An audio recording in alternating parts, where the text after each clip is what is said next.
सज्जनों, ये है कबीर आश्रम। ये उन महापुरुष का स्थल है जिनके बारे में आप लोग नहीं जानते हैं। चलिए मैं आपको बताता हूँ। मैं और मेरे साथ में परम पूज्य स्वामी रणजीत साहेब जी महाराज, आप जिनका प्रवचन सुनते रहते हैं, आज हम दोनों साथ हैं और बिहार के प्रसिद्ध और महान संत स्वरूपलीन सद्गुरु अभिलाष साहेब जी के बाद आचार्य धर्मस्वरूप साहेब जी का स्थान, उनका नाम आता है। आज हम लोग आचार्य सद्गुरु धर्मस्वरूप साहेब जी के जन्म स्थान पर उपस्थित हैं। साहेब तीसरे भाई में सबसे छोटे भाई थे और यहीं से आचार्य सद्गुरु श्री धर्मस्वरूप साहेब जी ने अपनी साधना की शुरुआत की थी। 2018 में इस आश्रम को मुक्त करवाया स्वामी रणजीत जी महाराज, और उसके बाद साहेब का यहाँ से प्रस्थान हुआ जमुई। इसके बाद ये आश्रम जो संत रहते थे वीरान हो गया। सज्जनों, हम सब ये जानना चाहेंगे, बड़े बड़े आश्रम है, बड़े बड़े मठ है, 100 एकड़ जमीन है, उस आश्रम में ताले क्यों लग गए? किस कारण से? आखिर क्या कारण है इतने संपत्ति होने के बावजूद, दौलत होने के बावजूद भी सभी आश्रम वीरान क्यों पड़ा है? क्या कारण है? छोटे छोटे आश्रम, छोटे छोटे संत, उनका आश्रम बहुत अच्छा है, लेकिन आप देखे होंगे बड़े बड़े आश्रमों में कहीं न कहीं केस, मुकदमा, विवाद चल रहा है। कारण क्या है? कारण मूल है वहाँ के रहने वाले संत। सज्जनों, जिस आश्रम में जो संत रहते हैं वो यदि साधना पर जोर दे, भक्ति पर जोर दे, योग अभ्यास पर जोर दे और समाज को नित्य प्रतिदिन भक्ति साधन सत्संग सुनाते रहे, वो साधु और आश्रम का सबसे बड़ा धनी होता है। आपके आश्रम में कितनी जमीन है, आपके आश्रम में कितने पैसे हैं, आप कितने विद्वान हैं, आप कितने बड़े संत हैं, ये मायने नहीं रखता है। आश्रम का मूल संपत्ति होता है आश्रम के रहे हुए संतों की साधना।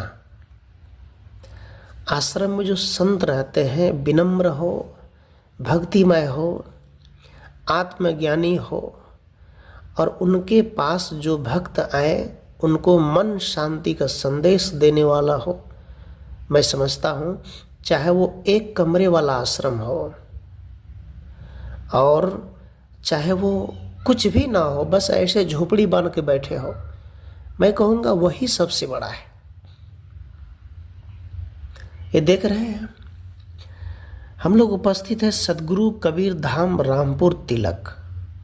यहाँ इतने जमीन होने के बावजूद भी यहाँ आश्रम की स्थिति को देखिए। क्यों? क्योंकि संत नहीं है और जो भी है उसका ध्यान नहीं है। इस कारण से सज्जनों, मैं साहेब कबीर ने कहा, साधु भूखा भाव का, धन का भूखा नहीं, धन का भूखा जो रहे सो तो साधु नाही। कबीर देव कहते हैं संत भाव का भूखे हैं। यदि आप किसी संत को बुलाए हैं तो उनका किराया भाड़ा जो बनता है आप तो देते ही हैं, और उसके बाद कुछ चाहिए भी नहीं संत को, लेकिन एक भाव प्रकट हो जाए, यदि गुरु और शिष्य के बीच अच्छा भाव हो जाए तो जीवन बदल जाता है। इस प्रकार से जीवन बदलने के लिए हमें ज्ञानी गुरु की तलाश करनी चाहिए। बड़े बड़े संत, जिसको बड़े कहते हैं, वो यदि खुद ज्ञान के रास्ते पर चलते रहेंगे तो पीछे पीछे वाले भी चलते रहेंगे। इसलिए प्यारे बंधुओं, ये आश्रम को देखकर ऐसा लगता है, आश्रम में टाइल्स, मार्बल, टंकी, कमरे, हजारों भक्त आने की व्यवस्था, इतने सारे आम का पेड़, लीची का पेड़, हर चीज पर्याप्त मात्रा में, भोजन में कोई कमी नहीं। बस कमी है तो केवल भक्ति, सत्संग का, ज्ञान का। इसलिए जिस आश्रम में जो है वो भक्ति करें। एक बात और बता दूं, और जो किसान है, जो गृहस्थ जीवन जीने वाले हैं, आप जिस घर में हैं आप वहां भी सुखी हो सकते हैं। यदि पड़ोसी का मकान बन गया और आप उसे देख करके दिन रात दुखी होते हैं तो आप जीवन भर दुखी रहेंगे। ये बात तो सच है। यदि आप अपने दुख को देखकर सुख की रास्ता खोजना शुरू कर देंगे तो आपका दुख मिट जाएगा। यदि दूसरे का सुख देखकर यदि आप जलना शुरू कर देंगे, आपका दुख कभी नहीं मिटेगा। इसलिए जरूरत है आज की समाज में, चाहे वो साधु समाज हो चाहे गृहस्थ समाज हो, हर घर में मेहनत करके धन कमाओ, लेकिन आत्म धन, संतोष धन, सुख धन, शांति धन, इस धन का विनाश कभी ना करो। इस धन की कमाई करो, अर्जित करो। यही हमारा परम आनंद का सुख है। किसी ने कहा, एक बार एक फकीर भारत की धरती पर लेटे हुए थे, पैर फैलाकर, हाथ फैसा पसार कर निश्चित सो रहे थे। एक राजा सिकंदर, जो भारत पर हमला करने आए थे, उसने फकीर से कहा कि तुम हटो। फकीर ने कहा, जाओ, तुम बगल में रास्ते हैं। कहा, मैं राजा हूं, मेरे सामने तुम हाथ पसार कर सो रहे हो, ये कब से सीख लिया तूने? उस फकीर ने कहा, मैं पैर पसार कर सोता हूं जब से मैं हाथ पसारना छोड़ दिया, हाथ फैलाना छोड़ दिया। सज्जनों, इसका मतलब है, साहब कहते, चाह गई चिंता मिटी, मनमा बेपरवाह, जाको कछु नहीं चाहिए सोई सहनसा। कबीर साहब कहते, चाह गई चिंता मिटी। चाह का मतलब ऐसा नहीं कि आप कुछ करो ही मत, कुछ चाहो ही मत। जीवन यापन के लिए, जीवन गुजर के लिए कुछ करो। चिंता मिटी, विशेष चिंता ना करो, तब क्या होगा? मन बेपरवाह हो जाएगा। जाको कछु नहीं चाहिए सोई सहनसा। किसे नहीं चाहिए? क्या साधु को धन नहीं चाहिए? साधु को कपड़े नहीं चाहिए? साधु को गाड़ी, मोटर, मोबाइल नहीं चाहिए? सबको चाहिए, उपयोगी चीज है। लेकिन साहब कहते हैं, जाको कछु नहीं चाहिए। आपके पास जो पर्याप्त है, जब आपका सब कुछ ठीक ठाक चल रहा है तो और लालच मत करो, अधिक की आशा मत करो। फिर आप क्या हैं? सोई शाहनशाह, आप सबसे बड़े बादशाह हैं। कबीर साहब कहते हैं, भोले मन समझ के लाद लधनिया, थोड़ा लाद, अधिक मत लादो, टूट जाए गर्दनिया। कहते कि थोड़े अर्थात चिंता मत करो, टेंशन मत लो, डिप्रेशन में मत जाओ। आप कितना ही मेहनत करो, आप दिन भर काम करो, आप कमज़ोर नहीं हो पाएंगे, आपका शरीर बलवान होगा। लेकिन जैसे ही आपने चिंता करना शुरू किया, जैसे ही आपने सोचना शुरू किया, जैसे ही आप डिप्रेशन में चले गए, आप कमज़ोर हो जाएंगे, आपके ऊपर दवाई भी काम नहीं करेंगे। शरीर की दवाई है कड़ी मेहनत, चिंता मुक्त जीवन। चिंता मुक्त जीवन जब हम जीते हैं तो याद रखना, मनुष्य को अपना धन है और अपनी कमाई है। ये धन हम सब नहीं कमाते। हम क्या कमाते हैं?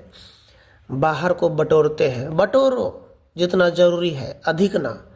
आज साधु बटोरते बटोरते बटोरते आश्रम एक कंगाल आश्रम ऐसा लगता है मरघट के जैसे।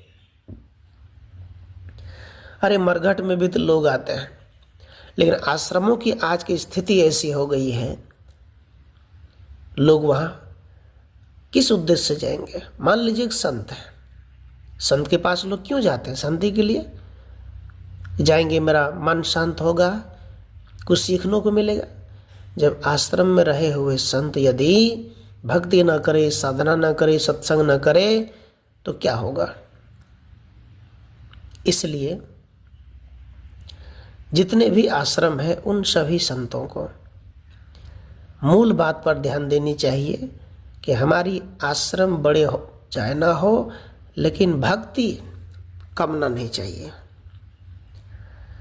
सबसे बड़े धन आश्रम का साधु का है ध्यान, सत्संग, कीर्तन, पाठ, ये निरंतर चले, जहाँ भी है वहीं चले और उसका प्रचार प्रसार होना चाहिए।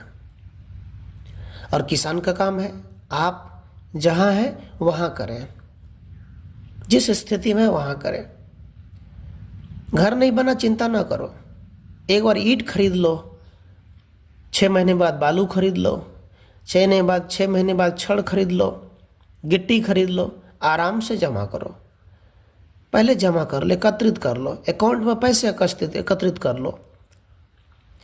जब आप फुल तैयारी कर लेंगे, जैसे कि आपके ऊंचाई पर चढ़ना है, जैसे इंडियन आर्मी का वो ट्रेनिंग होता है, तो ट्रेनिंग में वो रस्सी को बांध करके उसको छलांग मारने कहते हैं, चलो जंप लगाओ। तो एक बार 2 बार करते, पहले वो दौड़ कर आता है, वो फुल स्पीड के साथ दौड़ते दौड़ते फुल तैयारी कॉन्फिडेंस के साथ आता है, वो छलांग मार के पास हो जाता है ना। किसी ऊंचाई भी चढ़ना है, पूरी पावर लगानी पड़ेगी, बल लगाना पड़ेगा, तब चढ़ पाएंगे। ऐसे ही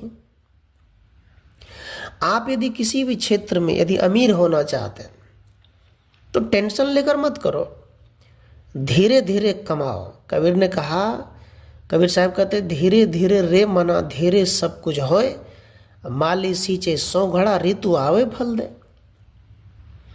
कबीर देव कहते ऐ मनुष्य, अरे धीरे करो, तुम ईंट जमा करो, गिट्टी जमा करो, सब एकत्रित करो अपने घर पे, उसके बाद कुछ पैसे जमा करो लेबर मिस्त्री मजदूर का।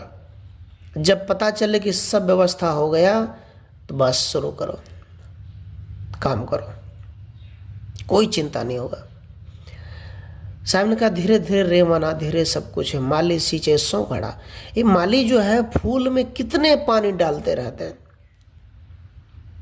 ऐसे ही किसान सब्जी फल में कितने पानी डालते हैं, तब जाकर उसका समय आता है तो फल हमें देता है। ऋतु आवे फल दे समय पर। इसी प्रकार यदि हम निरंतर कछुए की चाल में चलते रहेंगे